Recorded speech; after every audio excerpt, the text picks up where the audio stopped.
biso babale bebale ki balandi biso na nsima famika pale na merbibie. Estamos acá em Congo para expressar nossa solidariedade a todas as mulheres do mundo que sofrem violência.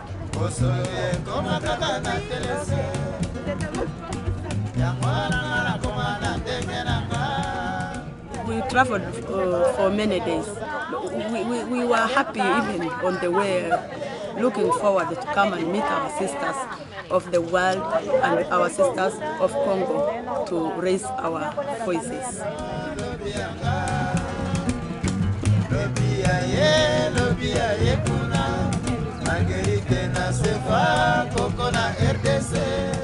Espero de esta marcha que se oiga nuestra voz, las voces silenciadas de toda la mujer reprimida y que no está libre en su tierra. I believe that every woman in the world, especially in Africa, share the same experiences. And so if Congolese women are going to stand strong, and they're going to believe that the world is going to stand strong with them, like the Kenyans are standing strong with them, everybody else from the world is standing strong with them, it gives them some hope in life and in future.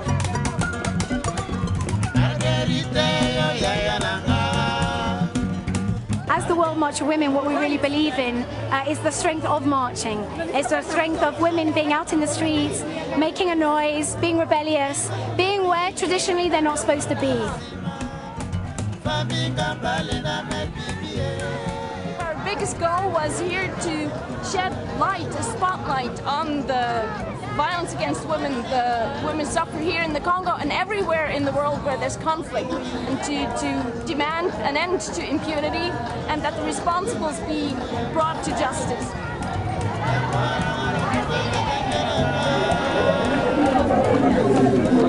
Je viens de Kinshasa et je suis contente d'être ici avec des femmes de partout pour parler des questions qui nous concernent. Les impressions sont bonnes, mais je me pose une question, qu'est-ce que nous allons devenir après la marche? Puisque ça ne sert à rien que l'on parle beaucoup, que l'on fasse des revendications, mais je crois que le message doit arriver aux personnes concernées. Vous venez ici. Le fait de venir solidariser avec les femmes qui souffrent, ça encourage, et si on peut aider à ce que la paix soit vraiment rétablie, ce serait vraiment très intéressant. Les violences sexuelles que nous connaissons dans ce pays sortent de l'ordinaire. C'est-à-dire, les victimes subissent des atrocités terribles. C'est une conséquence d'une situation de guerre et d'insécurité dans laquelle vit le pays actuellement. Nous avons des cas où on a mis des morceaux de bois dans les organes génitaux. Il y a des moments où on fait la mutilation. Il y a des moments où on a tiré à l'arme. Ça, ce n'est plus les viols. Ça, c'est la destruction. La destruction de la femme. Le fait que le viol tel qu'il a été mené, ça dépassait tout entraînement. Maintenant, ce ne sont plus les seuls hommes en armes et en uniforme qui violent. On a commencé à violer maintenant les femmes ou les jeunes filles, même dans des espaces où elles devraient être sécurisées. La seule raison, c'est qu'il y a impunité. Il y a beaucoup de difficultés. Pour la justice internationale, c'est très cher et les femmes ne peuvent pas y accéder vite. La justice au niveau national, l'appareil judiciaire est vraiment très lourd. Oui, il y a d'autres justices qu'on est en train de suggérer pour les tribunaux mixtes. Et c'est un processus au niveau de notre pays. Jusque-là, ce n'est pas encore accepté, mais c'est un grand plaidoyer que nous faisons. C'est pourquoi nous faisons des documentations, nous documentons les faits. Les femmes veulent accéder à la justice. La justice prend beaucoup de temps et la femme n'est pas patiente pour faire le suivi puisqu'elle doit nourrir sa famille, elle doit se faire soigner, tout ça. La justice transitionnelle, c'est un domaine de justice qui est en train de se développer à travers le monde. dans les pays qui viennent d'une situation de guerre, d'une situation de dictature, d'une situation de conflit armé. Comment on peut réformer la justice, la police et l'armée par rapport à ce qui a été vécu? Comment est-ce qu'on peut trouver ou donner la vérité aux gens qui ont vécu toutes ces situations là-bas? Comment est-ce qu'on peut faire en sorte que ceux-là qui ont trempé dans les crimes ne puissent plus se retrouver dans la sphère politique, militaire et sécuritaire? Voilà les préoccupations que nous avons.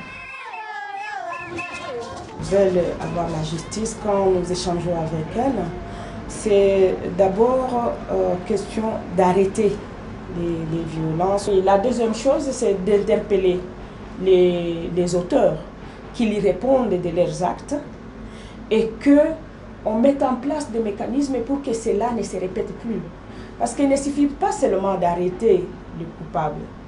Il faut aussi aller jusqu'au bout. C'est-à-dire qu'il y ait des jugements qui sont rendus, qu'ils purgent la peine, mais qu'il y ait aussi réparation sur la victime. Nous avions la campagne Nous pouvons participer à la marche mondiale des femmes ici à Bukavu, puisque c'est une action de proximité où nous faisons adhérer des individus, des gens comme moi et toi qui adhèrent pour changer, avec le principe du changement commence avec moi. Oui, personnellement, je trouve qu'il y a quelque chose qui va changer puisque toutes les couches sociales ont participé. En plus de la société civile, il y a aussi les autorités politico-administratives, les autorités militaires qui sont aussi membres de il y a des commandants de l'armée, des FARDC qui sont aussi membres de la campagne. Nous trouvons que c'est une très bonne chose qu'eux s'intègrent puisqu'eux constituent un bon lobbying. Leur présence en soi dans une marche des femmes pour revendiquer des droits, c'est déjà une bonne chose pour la lutte contre les violences faites à la femme. Parce qu'on a connu des violences de deux sortes. On a des violences que moi je peux appeler des violences sur le plan structurel. C'est par rapport à la discrimination de manière habituelle, liée aussi à nos traditions, mais à des comportements individuels des gens. Il y a aussi des violences liées aux situations de guerre. Mais avec la diminution de l'insécurité, l'amélioration de la situation, il serait aussi mieux de prendre en compte les aspects des violences structurelles parce que il y a certains comportements, certaines attitudes, la façon qu'on percevait la femme qui a aussi joué pour renforcer les violences telles que nous les avons connues. Les hommes et les femmes doivent agir ensemble pour la promotion des droits des humains. La femme et l'homme doivent se compléter pour que la dignité humaine soit le socle du respect de la personne. L'espoir est qu'en tant que femme, on ne va pas baisser les bras, on va continuer à marcher, on va continuer à parler jusqu'à ce que ces violences prennent. Mama, she is humble. I've never had her grumble. Amejifunza mambo. No wonder Anna jumbo. I drive her, let her drive. Take us further. Where this hot mommy? Take us further. She's a leader, a teacher. She's a mentor, a mama, and the lion rose in her praise, saying, wear my heart, walk in my shoes. Take a step, mama, show me how you move. Wear my heart, walk in my shoes. Take a step, mama, I like the way you move.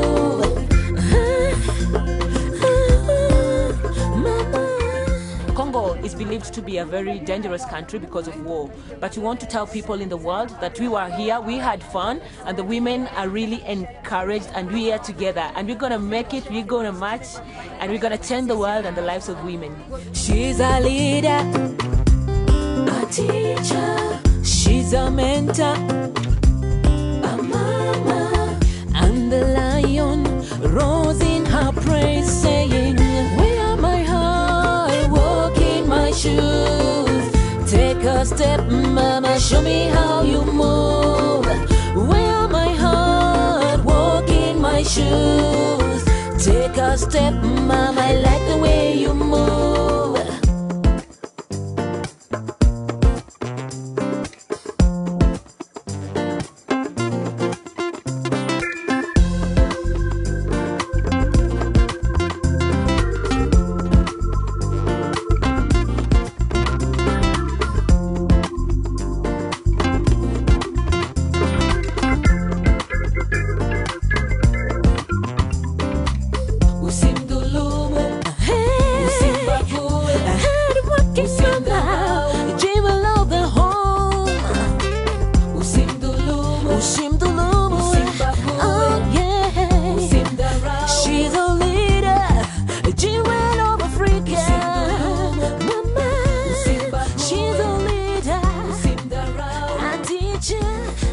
Jewel of Africa.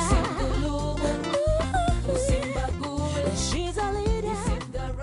She's a mom.